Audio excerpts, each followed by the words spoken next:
இந்த வீடியோவில் சுண்டல் கிரேவி எப்படி செய்கிறதுன்னு பார்க்க போகிறோம். அதுக்கு ஒரு மிக்ஸி ஜார் எடுத்துக்கலாம். அதில் அரை மூடி தேங்காய், ஒரு துண்டு பட்டை, 2 கிராம்பு, 2 நட்சத்திர சோம்பு இது எல்லாத்தையும் சேர்த்து ஒரு ஃபைன் பேஸ்ட்டாக நம்ம அரைச்சி எடுத்துக்கணும். அதுக்கப்புறம் ஒரு கடாயில் 2 டேபிள் ஸ்பூன் எண்ணெய் ஊற்றிக்கலாம். எண்ணெய் சூடானதுக்கப்புறம் கொஞ்சமாக கடுகு உளுந்தம்பருப்பு, கடுகு நல்லா பொரிஞ்சு வரணும். அதுக்கப்புறம் கொஞ்சமாக பெருஞ்சீரகம் இதை ஆட் பண்ணிவிட்டு அதுக்கப்புறம் ஒரு கொத்து கருவேப்பிலை சேர்த்துக்கலாம்.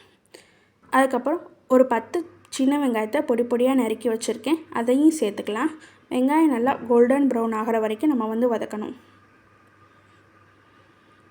வெங்காயம் நல்லா வதங்கினதுக்கப்புறம் ஒரு தக்காளியை குட்டி குட்டியாக நறுக்கி வச்சுருக்கேன், அதையும் நம்ம சேர்த்துக்கலாம்.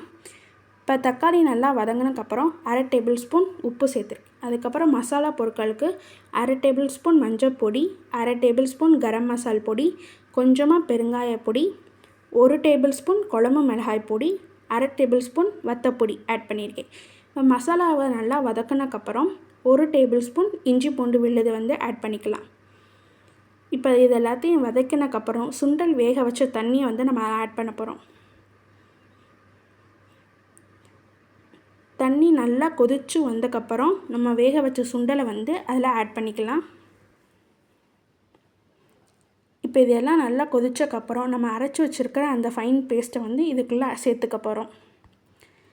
இது எல்லாம் நல்லா எண்ணெய் பிரிஞ்சு வர்ற வரைக்கும் கொதிக்கணும். கடைசியாக கொத்தமல்லி இலை போட்டு நம்ம ஸ்டவ்வை ஆஃப் பண்ணிடலாம்.